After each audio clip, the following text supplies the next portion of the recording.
Since 2015, China has mastered a full set of capabilities for independent research and development and construction of high-speed rail. This technological strength puts China far ahead of other countries in terms of speed and total railway mileage of high-speed rail. But you may not know that today's high-speed rail in China can not only run at an astonishing speed of 350 kilometers per hour, but the total length of its high-speed rail network has reached a spectacular 46,000 kilometers.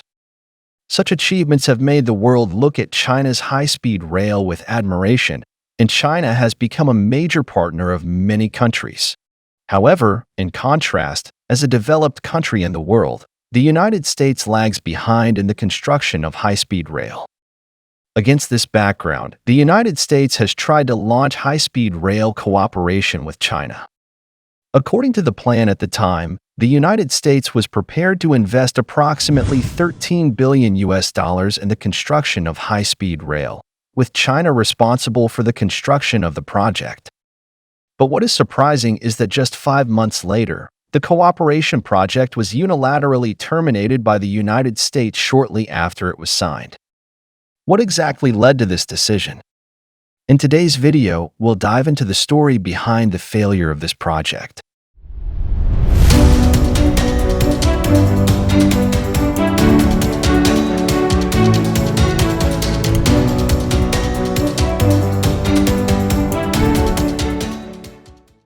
In fact, transportation between many cities in the United States relies on cars and airplanes, which is not only costly but also has a large impact on the environment.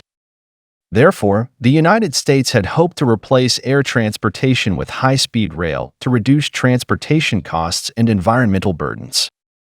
It is reported that this high-profile high-speed rail project was originally planned to be built in the western United States, connecting the two cities of Los Angeles and Las Vegas. With a total length of approximately 370 kilometers and an estimated investment of up to $13 billion. Although the United States has rich experience and strength in infrastructure construction, it is not as good as China in the field of high-speed rail technology. Therefore, the United States decided to cooperate with China, which is a technological leader. At that time, the leadership of the United States invited Chinese representatives to visit the United States and proposed the idea of jointly building a high-speed rail. The successful implementation of this project not only heralds major progress in infrastructure construction in the United States, but also symbolizes the in-depth development of economic cooperation between China and the United States. Chinese companies play a central role in this project and are fully responsible for the construction work. This is not only a demonstration of China's high-speed rail technology, but also a major easing factor in the relationship between the two countries. In order to promote this cooperation project, China sent many teams of engineers to the United States for on-site inspections to comprehensively evaluate the feasibility of the project. In the early stages of the project, high-profile declarations of cooperation between the two countries were full of hope and expectations. However, although China has shown great willingness to cooperate and a positive attitude, the United States suddenly announced the termination of cooperation with China without a clear conclusion, bringing the entire project to a standstill. Generally speaking, the termination of an international cooperation project should be a mutual decision made by both parties after consultation. However, the United States' unilateral cancellation of this high-speed rail project not only confused countries around the world, but also exposed the uncertainty in international cooperation.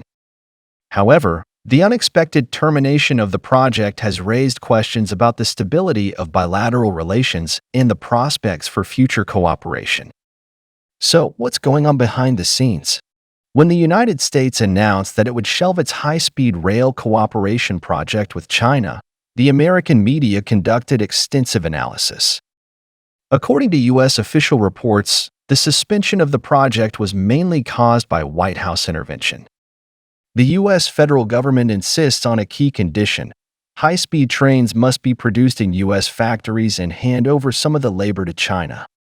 However, The United States has little practical experience in high-speed rail construction, and its technology mainly remains at the theoretical level, making it difficult to support such a large-scale project. In sharp contrast, Chinese high-speed rail companies have set up production bases in Massachusetts, USA, initially for the procurement contract for Boston subway vehicles. This shows that if the high-speed rail project is implemented, China is fully capable of establishing production lines in the United States, which will benefit both parties. However, the United States insisted not to use trains produced by Chinese factories and ultimately chose to unilaterally default on the contract.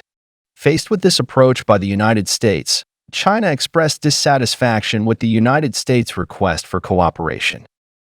However, Tony Marnell, CEO of Express West, claimed in the announcement that the reason for the termination of the contract was that the Chinese company failed to perform relevant obligations in a timely manner and was unable to obtain necessary authorizations in the process of advancing the project. As we all know, international cooperation should usually follow the principle of mutual benefit and reciprocity, but the United States' hegemonic approach is difficult for many countries to accept. China has expressed strong dissatisfaction with the United States' unilateral breach of treaty and believes that this act is irresponsible and should bear corresponding legal responsibility. From China's perspective, the United States is also one of the top superpowers in the world. However, if you unilaterally break the contract before the high-speed rail project is concluded, you should pay corresponding legal liability. But even if China expresses its position, the United States still believes that China has not cooperated in accordance with the rules of the game in the United States. This eventually led to the end of the first high-speed rail cooperation project between China and the United States. It is worth noting that this behavior of the United States is not limited to Sino-US cooperation. In the early years, China and Mexico had intentions to cooperate on high-speed rail projects.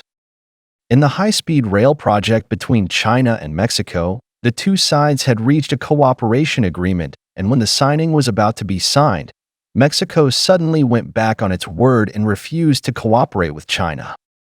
Mexico even needs to pay China $1.2 million in compensation, which is acceptable to Mexico. Obviously, this high-speed rail project is also affected by the American Monroe Doctrine, because the United States does not want to see China help Mexico build high-speed rail, which will create a certain degree of competition for U.S. geopolitical interests.